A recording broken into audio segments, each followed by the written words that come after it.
मैं अपने YouTube channel doctor Sudhir Kumar Gaur पर आपका फिर से स्वागत करता हूँ। हर हर गंगे, जय माँ गंगे। मित्रों, हम बात कर रहे हैं नवरात्रि की, और आप जानते हैं कि साल में नवरात्रि 4 आती हैं, 2 गुप्त, 2 प्रकट आती हैं। तो ये प्रकट नवरात्रियों में चैत की नवरात्रि बहुत महत्वपूर्ण है। अगर हम इसमें माँ की साधना करें, यानी शक्ति की साधना करें, तो कोई ऐसा कार्य नहीं है जो असफल हो जाए, सब सफल हो जाते हैं।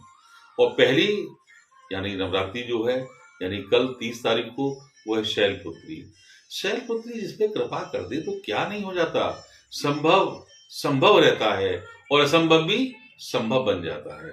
माँ की कृपा। या देवी सर्वभूतेषु मातृरूपे संस्थिता, नमस्तस्यै नमस्तस्यै नमस्तस्यै नमो नमः।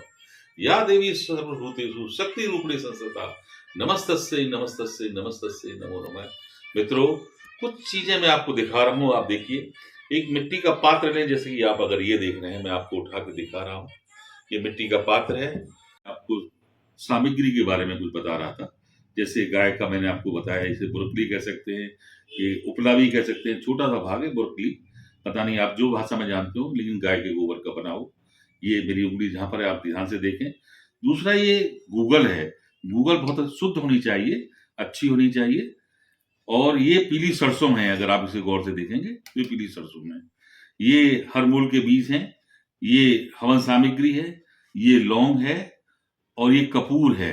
कपूर तो आप सब जानते हैं। ये घृत यानी घी है, गाय का शुद्ध घी का बना हुआ है। अब हम इसको लेते हैं और ये माचिस है, अग्नि को प्रज्वलित करने के लिए। इससे आप छोटे से रूप में, आप, मैं ये नहीं कहता किसी पंडित को बुलाएं, आप स्वयं कर सकते हैं। इन सबको हम रखते हैं, और हम किस तरह से अग्नि प्रज्वलित करते हैं ये मैं आपको दिखाता हूं।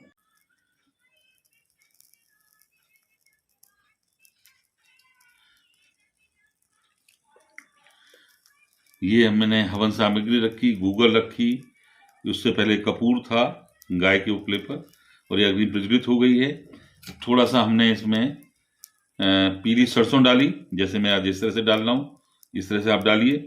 हर मूल के बीज हैं ये बहुत ही महत्वपूर्ण है, घर की पवित्रता को बढ़ाते हैं और सुख शांति समृद्धि लाते हैं। मैंने ये डाला, और ये मैंने लौंग ली।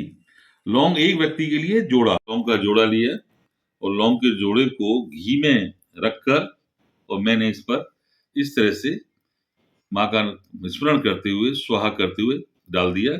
जैसे कि मैंने आपको बताया, एक व्यक्ति के लिए एक लौंग का जोड़ा।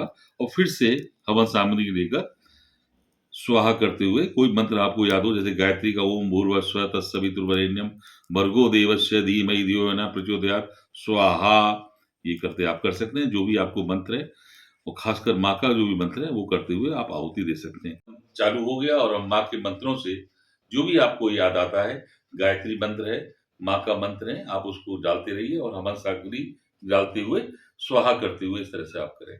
इसका जो धुआं आपकी चारों तरफ फैलता है, वो बहुत ही पॉजिटिव वाइब्रेशन फैलाता है। इसको आपको रोजाना नवरात्रि करना है, हर प्रतिदिन करना है। इसको ध्यान में रखिए। जो सामग्री आपको बताई, ये बड़ी सुलभ मात्रा में और बहुत ही आसान तरीके से मिल जाती है, आपको कोई दिक्कत वाली बात नहीं है। लेकिन जो भी लें, शुद्ध लें और अच्छी लें। दूसरा, कल जो माँ का दिन है, वो शैलपुत्री का है, और शैलपुत्री बहुत ही अद्भुत माँ है। ये रोग और दुखों को बिल्कुल नष्ट कर देती है, समाप्त कर देती है, जीवन में आनंद भर देती है।